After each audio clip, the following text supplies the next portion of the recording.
sunkutuya wato ate ñinke janne biyata fila be ñin fola kari kambaniya wato atenne ñinke janne afele biya abe ñin fola ala ko nga wole lon wole atinnan ko wa tubu ila llahi jami'an woto almume be tuube itela sunkutuya wato e kake ban itella kambaniya wato e kake ban ala ko sañin aman koma juube al islamu yajubu ma qablahu muslimi a naate nataron songoketa fen be woyo koma aka bele burka aya tutu wolana ala koy ko wa tubu ila llahi jami'an ñinne be mandin ka dubulu karle be kawannote woto mo ñoborna baɗam karle be kawannote woto mo dansila baɗam karle mo ñenti karle ya kuma bititin ñimi ye hijabo ngamara woto mon tolni ñene kata baɗe to ha woto mo lal kata je bar binte woti wala no alqur'an ko wotubu ali tubi ila allah kata ala kan jami'an ali mumebe muskunda o ke kunda o ayyuhal mu'minun atil mu'minul la'allakum tuflihuna gañebe walato tubi baliyamo kasarolati tubo gañebe walato alse tubi baadiŋolu islam sari añiŋ a ye hadamadiŋo tanka baake a ye maakoyiro ke hadamadiŋo le tankoo la a ye maakoyiro ke hadamadiŋo le jaati kendeya la feŋ wo feŋ naasa hadamadiŋo tiñaa feŋ feŋ naasa hadamadiŋo toora feŋ feŋ naasa hadamadiŋo nondi walla feŋ feŋ naasa hadamadiŋo jawyandi wo jawya kuwolu niŋ wo toora kuwolu niŋ noo kuwolu sawaŋ a bee a keta baŋ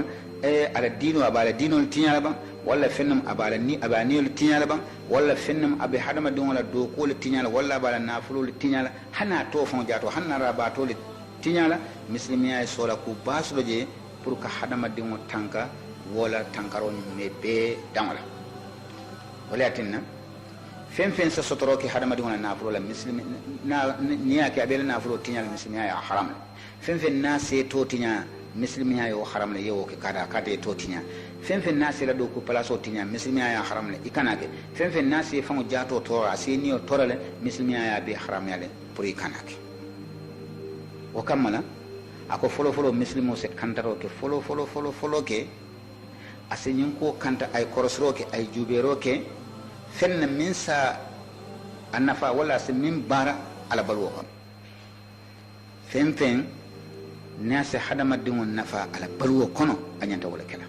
fen nasa hadamadiŋo toora ala baluwo kono a ñanta janfara wala le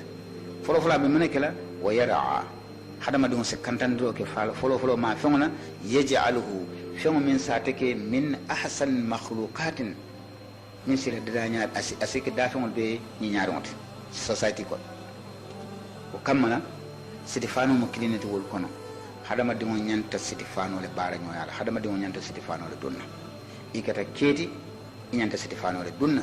ikata musote inyanda Stefano le donna Stefano kumata ke kunda muskunda ke dolfana ha olka Stefano sifalu dundi mbal kono akaba ko yata woto ninko kela ngaybo kabata ko moto kana kumbal moto adanda wala to bare ibala kensa mo manyana tarla dimbayal kono wato wati ke kunda amanke kasti bare na ado le ya jube nyin kamala ko kuluro se sonya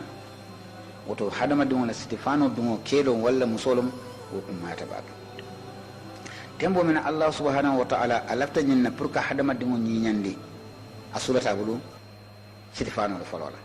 aman sula bulu domorola aman sula bulu fenfenna aman sula bulu han bato folola kadum bato to nyinyala no sutro koma wala atina birin ala lafta pour ka hadama dingo betende ka nyinyandi asulata men folola pour ka la nyinyani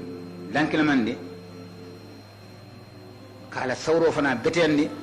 ay Stefano le jindaka min sa sutura ase wasaro ke fana albala fatimu me bela ñinne ka hadama dum la ñiña betende aka hadama dum ke hadama di ya jumalo kono ake jamfandi be ya sawro wotembo ala nata arkona ayo jinni kaji ko hadama dum kelemo aka wulu aba kono ani hani borjulo bikana muso fana aka wulu ka baba abama kono hani borjulo abikana ibe kensen bale kana ayaje ko nin hadama dum baluto wo nyama ala sawro to ñiñala ajibe ñata ñiñala adanya to ñiñala ay alkona ayo jindinan ko ya bani adam atal adama dum qad anzalna alaykum libasan de alanga Stefano jindale nga Stefano dandi ali dunya kono yuwari sawatikum nyin kamal alsalla bala jatul sutraje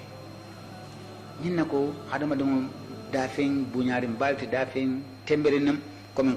qur'ano ka fanyami ya ayyuhal insan ma gharraka bi rabbikal karim alladhi khalaqaka fasawwaka fa'adalaka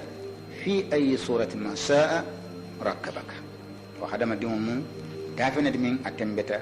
a buñata woto ko kammala min data hadama dimo e wala ñinti ko ay siti fano ɗum naɓe siti fano ɗum na ate daala e ay siti fano ɗum mi yalon ko aya soto nin tapalella so folo hakkiltu siti fano naɓe pala nin ko siti fano fana e ɗum nde danna siti fano ɗumote de bare wala yajuzu lil muslimi an yartadi libasan aktasabahu an tariqi l ghish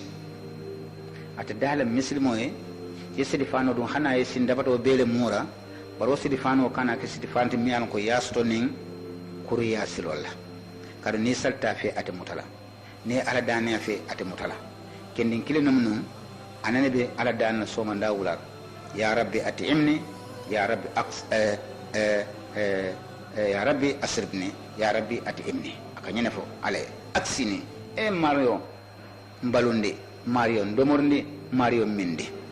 kabra bo fora sutatila ka su ñenne fola saybul ko kila ko ñinkin no mi alon ko be ala dan sutatile mun yatina ala mala duwa jabi kila ko niaje ala taala duwa jabila akoy ko mat'amuhu haram wa mashrabuhu haram wa ghudiya bil haram wa hatta malbasuhu al haram akoy ko ñin sidifano men babala haramolom akamin domo haramolom akemi minna haramolom fa kayfa yustajab ala bal ala duwa jabila ñadil pour so wol hakil dum ka sidifano men dum ñe tapale ñadile nge soto soto ñañaadile jumala yaadi jumala a yaadila mum kanne kan a yaadila ñaadile woto wol kummata baake folo folo nimbe stéphano fala mbala kummaya fala mba fala ngan sudra woto ñantan sudra stéphano minna nse wol long akana ke stéphano miyalan ko yemole tapaleyal akana ke stéphano miyalan ko ya suñale akana ke stéphano di fana miyalan ko ya dum was warole kamma el iftikhar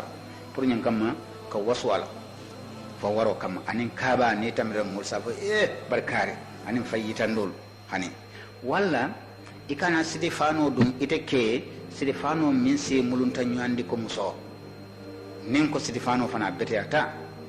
sa fo fondin kele ko alkana sidi fano dum ni hayne ko muso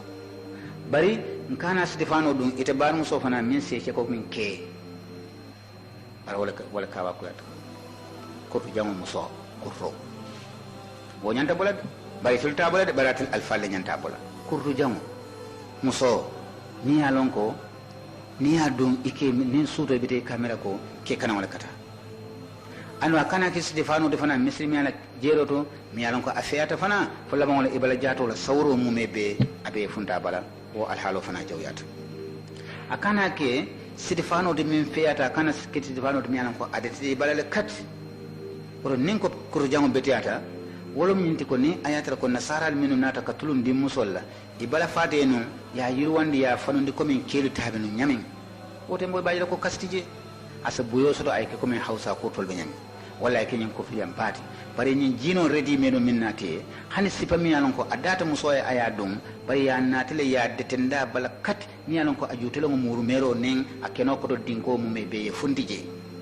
ka tulum di musolla dron walla koy natan tol ma koy walla koye naata musolla ka hakko dila iɓe wurla mole radio nin télévision to ko inata musolla hakkole dila inata musolla raytle dila i bala fata muso miye inata minna hakko diyala iteman sidifani je sidifano min sewo betandino fo mi yalan ko addetata balale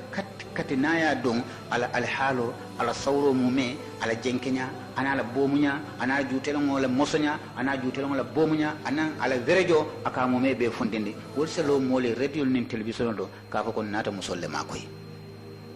a yatara ñin sidi fane deterin babal mi anon ko aɓe deterin kati ay monon aytara sutiyarin fana walla aytara kararin karar ñala mi anon ko moɓe kani misilmi yala karalo bono ñawto woto musolu mañanne i mulunna komin keelu bara keel fana mañanne mulunna ko musolu ninga woke don kelala danko bina sallallahu alaihi wasallam kilale ko la anna allahu almutasabbihina bin nisa'i min ar-rijal wal mutasabbihatu bir rijali min an-nisa'i ako ale modu danka keelu kono min yalan ko ke famulunta ñandi ko musolu bara musolu fana danka musolu min yalan ko ke famulunta ñandi ko min keelu comme bi jamano min be kerinte woto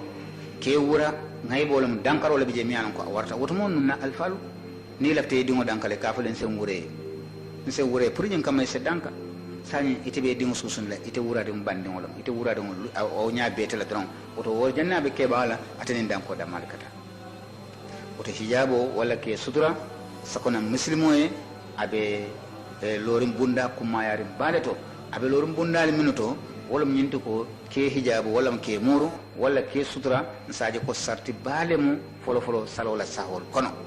na salote sahaya no na karambungol to na dawoda ni ayatra ko uniformol be mbala minana ko iman sutura anu sarti kilina mati mo min ke mura abe malo bundale to malo mi yalon ko annabi yomul ya keta nyobul momo ke sutura don imaji ko amerika malule anu sarti bale mati fana jati kende ya bundato ni balobe murare ngamoyle kuramul be janjandi na jati kende ya bundami ka fay ko WHO ya announce radio nin television to iko kurane nata min ay jakal baake limoni ala min na bele ka jarajarale anu ala sawmo ka tariya baake fanade ibe fero kan police ko keleno nyaadi parambe hakilman le sani ninte momin nan ka fengol mura nyin kam mako police na jati kende asoso ni hadama dum fango jato abara kenso be tamala dum woto miro nyanta kele wo fanato ka jiberike kaaji ko fanam sim fada balati mimbe kurawon sababula woto netra ko be kurawon le kele modu kenso be banta sumiya ba kadan kono mobe jarajara asunji bato damale banta fenta bala sanyete ko ka kurawon ci len diti halon ko fengo naye mura wote mola aka tanga kurawon ko mi ka sikareto mura nyami e ka panketo lu mura nyami ika subulu mura nyami ni be bante be kuran sula oto hadama dum kensan be tamala oto o kuran ma nyen neti jakalla sako be jakalla wala radio nin television oto mol kensan be banta oto wol fana mo bundal lati mianon ko jibero nyanta kala wala bakel oto ke sutra amu bunda amu sarte dolati pour ngaje ko be jati kende ya sutra no nyami anu bundal ma fana mianon ko setan kandi setan lañi marola kum boyolu setanulu woyolu kunto fengolu janne ben talibul badan la nasi safol anen ko kodawol nyi sibo kalantawol nyina ka be sabu andum ala kum maya fango jato wolum nyinti ko ka hadama dungo tarandi mo malulalle kono malo mi yalon ko man kutulo mi yalon ko annabi mo lam man kutulo mo wolati mo na alfa sabandi mo lam man kutulo mo wolati kila fa sallallahu alaihi wasallam ay nyimfo ako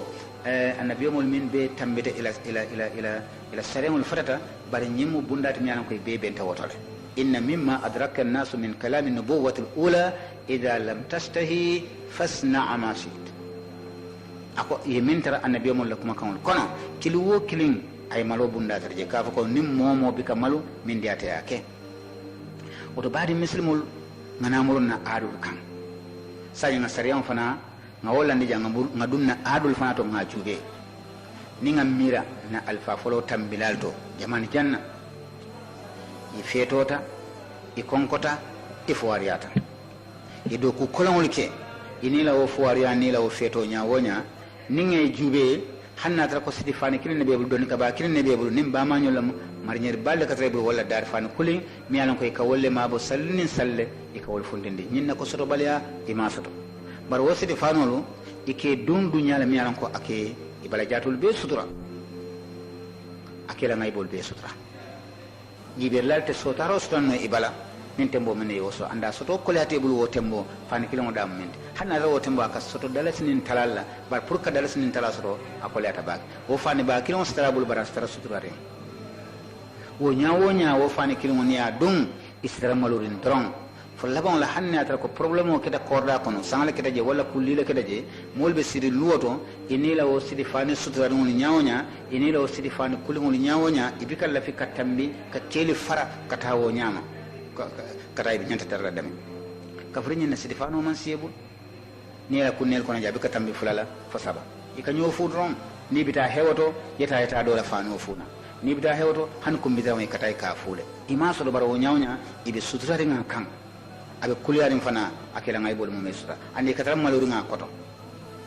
parsan ite ka anjen se male dum ya kara so fara ina yeta ado man sa kilon le be tin wol be ko do bol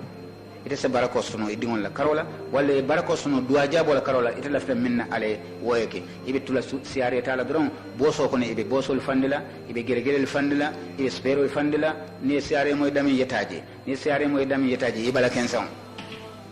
ala be kam fari kam koy badanda ando ala ko adiuni astajib lakum innal ladina yastakbiruna an ibadati sayadkhuluna jahannama dakhirin ala du ya fala aqu idha sa'alaka ibadi anni fa inni qaribun ujibu da'wata ad-da'i idha da'ani falyastajibu li wa liyu'minu bi la'allakum yarsudun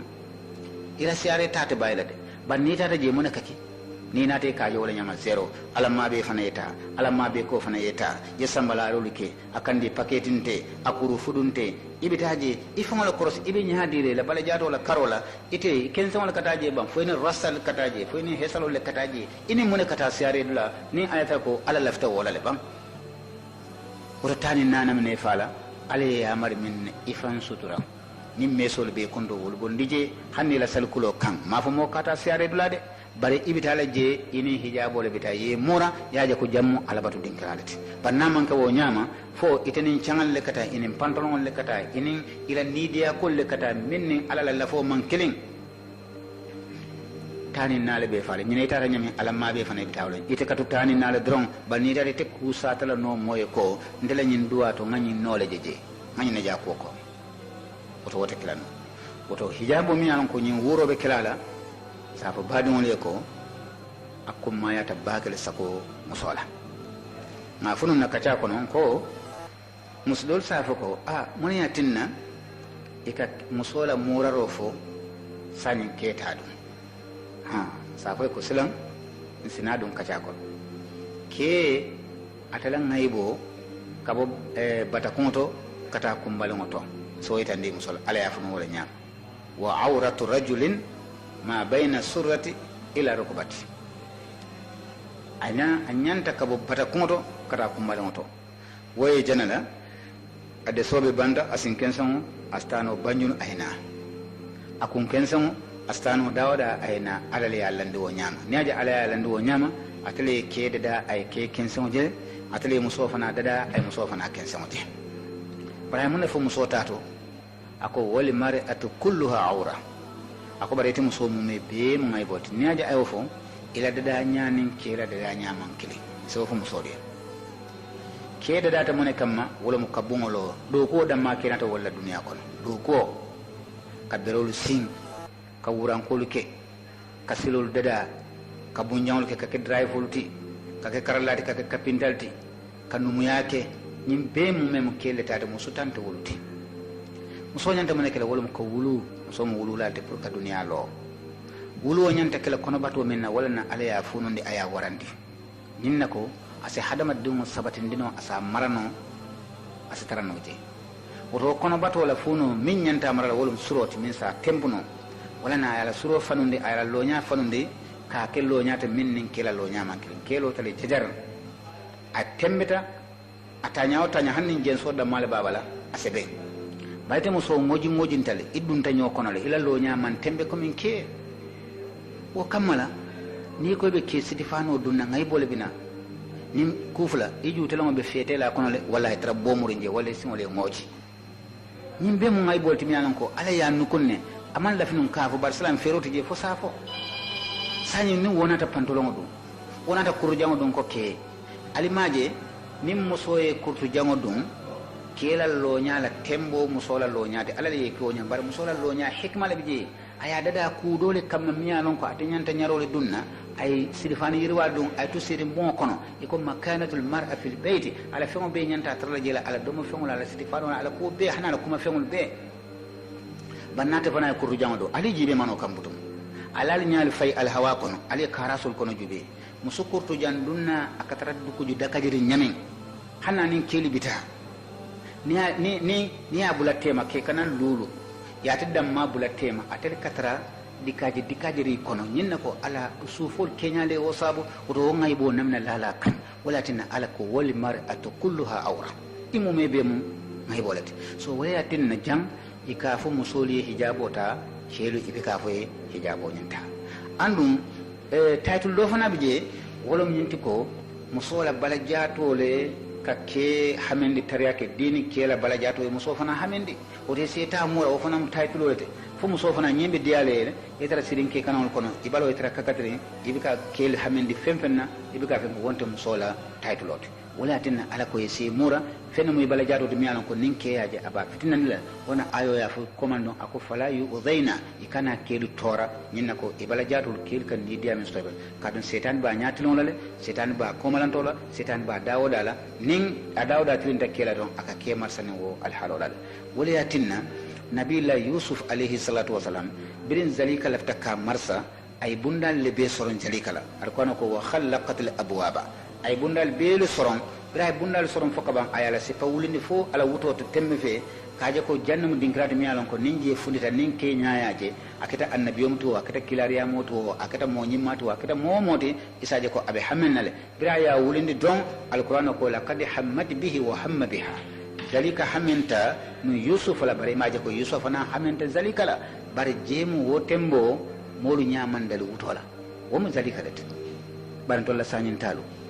hanni ya fundinde kense ngokke man sula fonyoyama akankanyoyama abe funkulari molu nya dalen tayla min nyanta jele min manyana jele itiya wuran nya wo wuran nyala molu ma karanta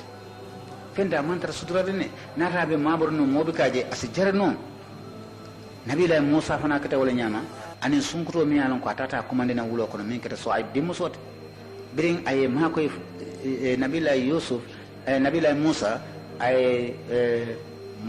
nabila musa e so aybu dimmusu fulul tara wulo kono imela beewol min don dino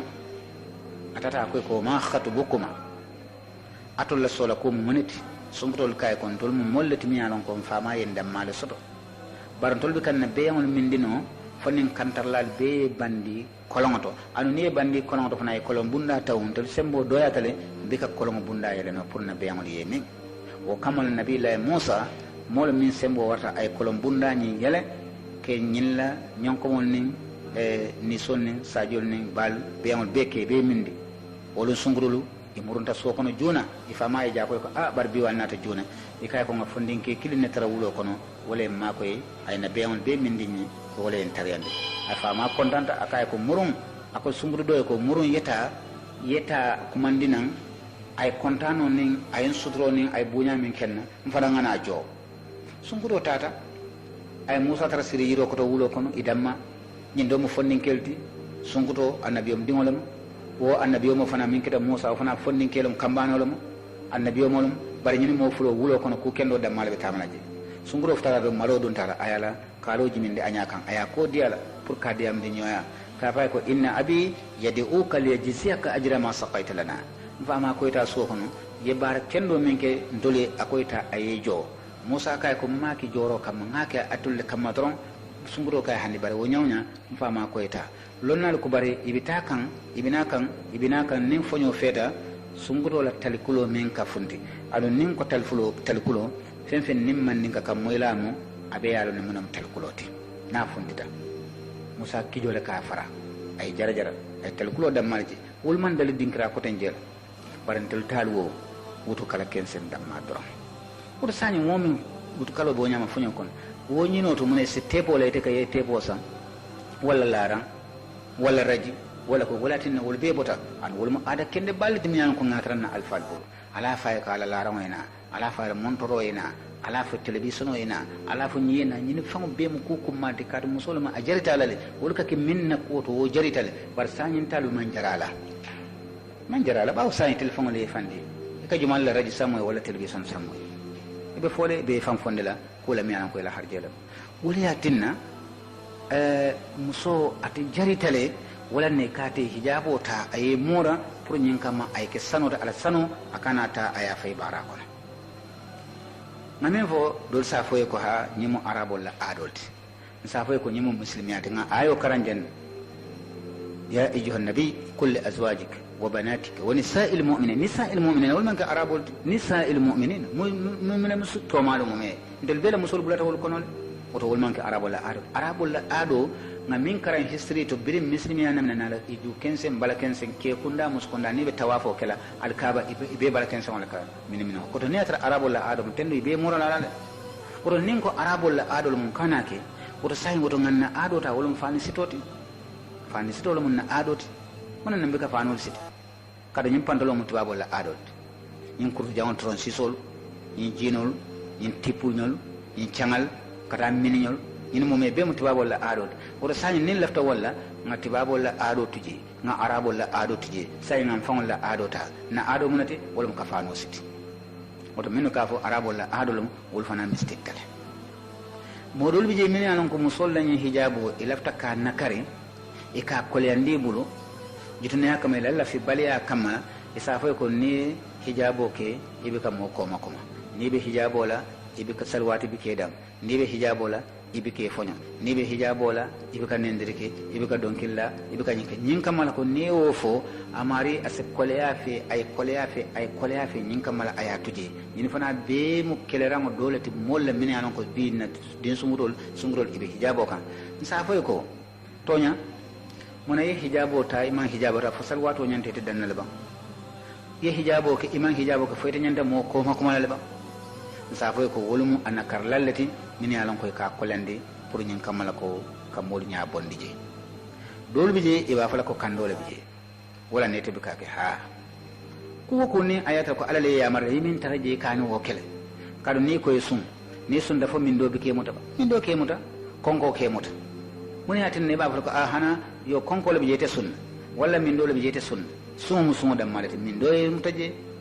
konko e mutaje anu ni be mura la fana foye kande baran saje ko nyini min bala ken son katama kando ka wolle mta dini min ke mura kan ni ke mura tumando bi jela mura ro ke tankandi tilolal bare nyim bala kan di ba marcel kono karaso ho saje bi tafel tali be fam finjanne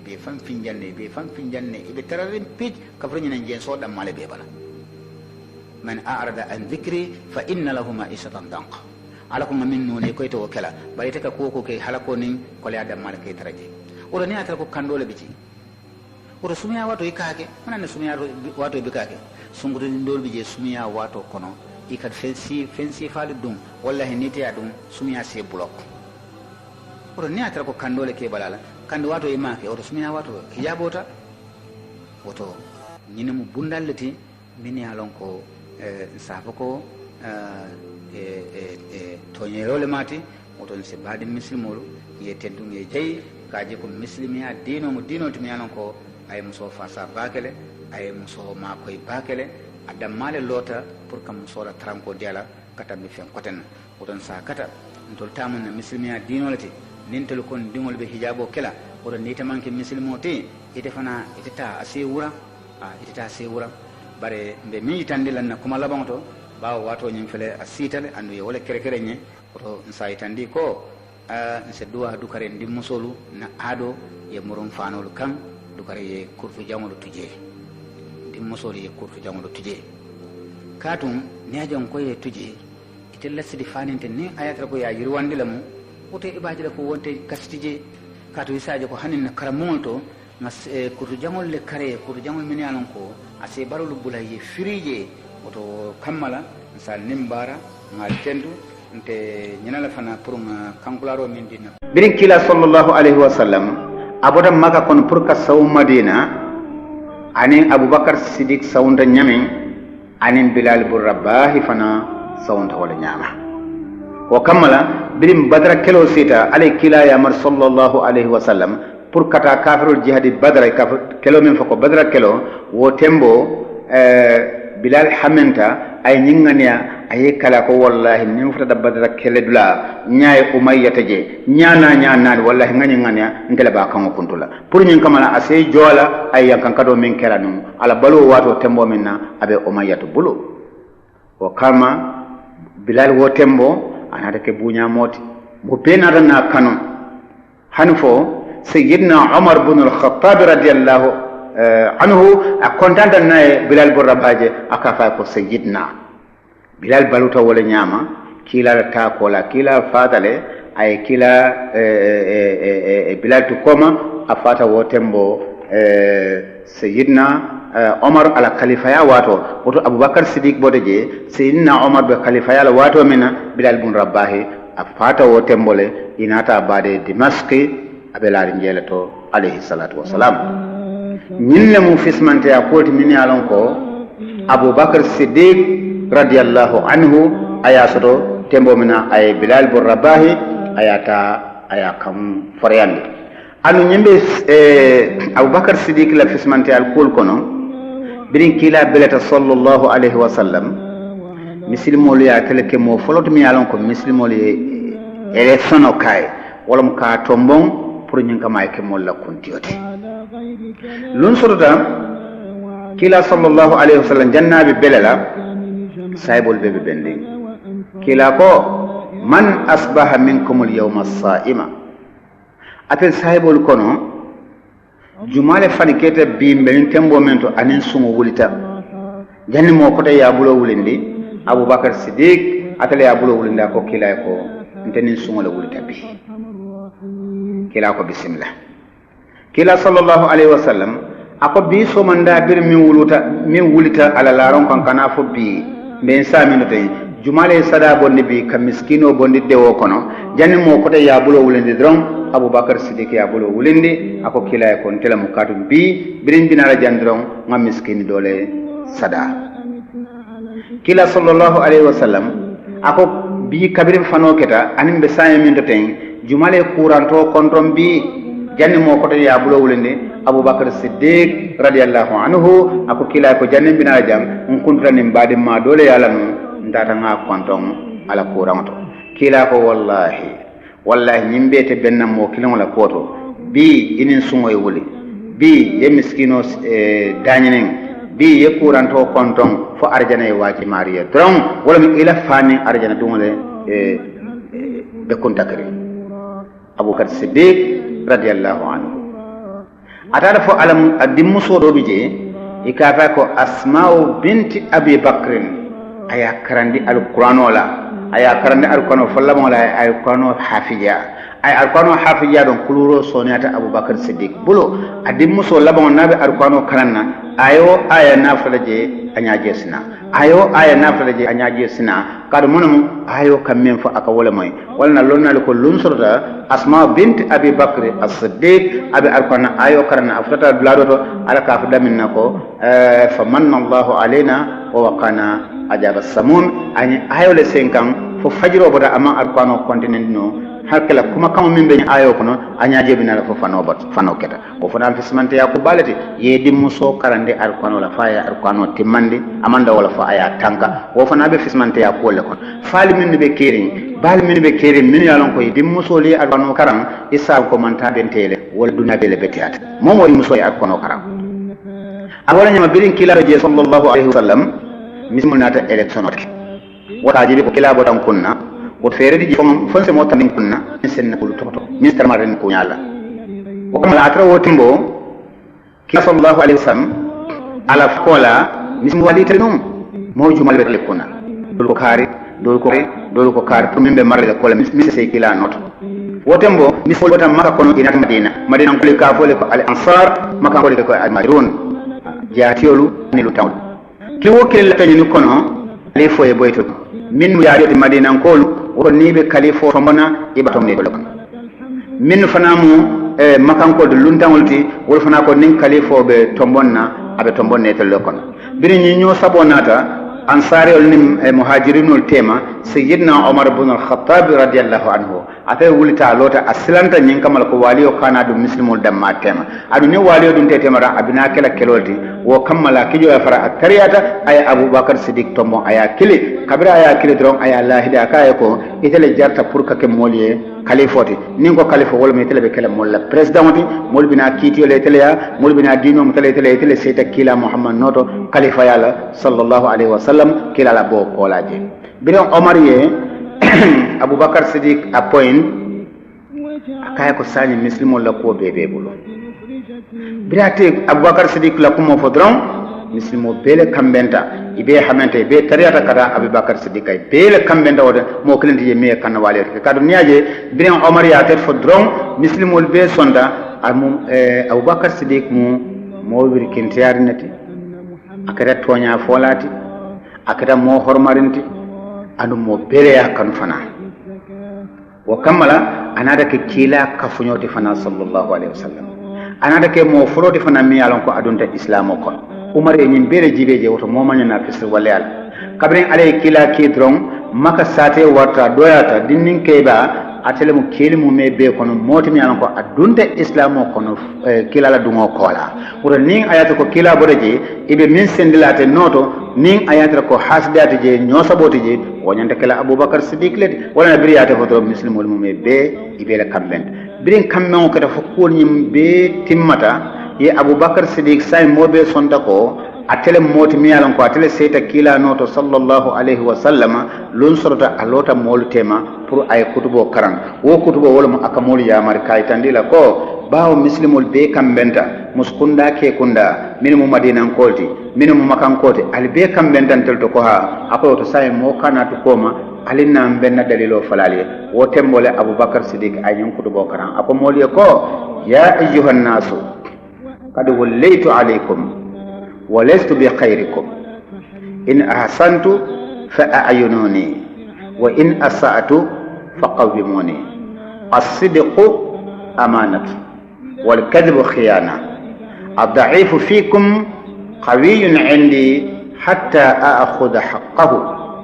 والقوي ضعيف عندي حتى أخذ منه الحق أطيعوني ما أطعت الله فيكم فإن عصيت الله ورسوله فلا طاعة لي عليكم أبو بكر الصديق أي نفو مسلم البيت لا يعمل مسلم البرنينا متلمتنو ولم ينتكو أبو بكر الصديق كويكو ألفل ألين تومبون ألين سندكي لا نوتو لفت من فلالي أتول مولو أتول مسلمولو ولم ينتلبي بيسرين الله قولا بي برا منشا كنتل في سياتال ala entele kere ala entele tombol lañino kan ay marande alla ayenke alla kuntiyoti baro fasaro manke nyindi ko entele fi siatalti walastu bi khairikum man fi sialti